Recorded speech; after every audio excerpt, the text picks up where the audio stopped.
மரவள்ளிக்கிழங்கு கசப்பு இல்லாமல் எப்படி வேக வைக்கிறதுன்னு இந்த வீடியோவில் பார்க்கலாம். மரவள்ளிக்கிழங்கை வாங்கி இந்த மாதிரி வாஷ் பண்ணி இதோடைய தோலை கட் பண்ணி எடுத்துக்கணும்.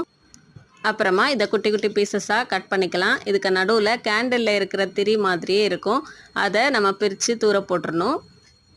இனி இதை நல்லா வாஷ் பண்ணி எடுத்து இதில் தேவையான அளவு தண்ணி ஊற்றி அதுக்கு கூட உப்பும் ஆட் பண்ணி வேக விடலாம். தண்ணி நல்லா கொதித்து வந்த பிறகு அதை ஒரு வாட்டி வடித்து எடுத்துக்கணும். திருப்பி தண்ணி ஊற்றி வேக வைக்கணும். அப்போது மரவள்ளிக்கிழங்குல இருக்கிற கசப்பு தன்மை போயிடும். இப்போ மரவள்ளிக்கிழங்கு நல்லா வெந்தாச்சு. இனி இதில் இருக்கிற தண்ணியெல்லாம் வடித்து எடுத்துக்கலாம். இப்போ இதை தாளிக்கிறதுக்காக எண்ணெய் ஊற்றி காஞ்சதும் கடுகு போட்டு ஒரு காஞ்ச மிளகாவையும் பிச்சு போட்டு அதில் கருவேப்பிலையும் ஆட் பண்ணதுக்கப்புறமா வேக வச்ச மரச்சினி கிழங்குக்கு கூட ஆட் பண்ணிடலாம். இதுக்கு மேலே தேவையான அளவு தேங்காய் போட்டு மிக்ஸ் பண்ணி எடுத்துட்டோன்னா சூப்பரான மரவள்ளிக்கிழங்கு ரெடி ஆகிடுச்சு.